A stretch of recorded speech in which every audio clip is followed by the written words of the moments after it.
ఈరోజు ప్రధాన పత్రికల్లో ప్రసార సాధనాల్లో జగన్ రైట్ హ్యాండ్ మాజీ శాసనసభ్యుడు చెవిరెడ్డి గారి ముఖ్య అనుచరుడు వెంకటేష్ నాయుడు డబ్బుల డంపు 35 కోట్ల రూపాయల వీడియో చూసి రాష్ట్ర ప్రజానీకం నిలబడిపోయింది.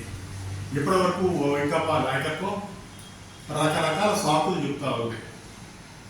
ఇది కక్ష సాధింపు, అసలు స్కామ్లే జరగలేదు, కేవలం మా మీద రేప్ చేయబడితే చెప్తా ఉన్నారు.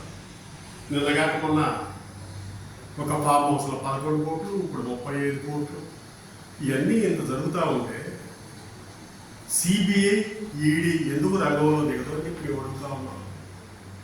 అక్కడ ఏమీ లేకపోయినా సరే రాహుల్ గాంధీ కుటుంబ సభ్యులకి, రాహుల్ గాంధీకి ఈడీ సిబిఐలు రకరకాల నోటీసులు ఇస్తున్నాయి.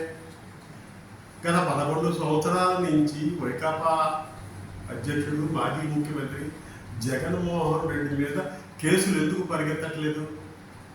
తక్షణమే ఏదైతే 3,500 కోట్ల రూపాయల పైచిలుకు లిక్కర్ స్కామ్ ఉందో దాన్ని అర్జెంటుగా సిబిఐ ఈడీ టేకఓవర్ చేయాలని చెప్పి ఆంధ్రప్రదేశ్ కాంగ్రెస్ పార్టీ కేంద్ర ప్రభుత్వాన్ని డిమాండ్ చేస్తూ ఉంది.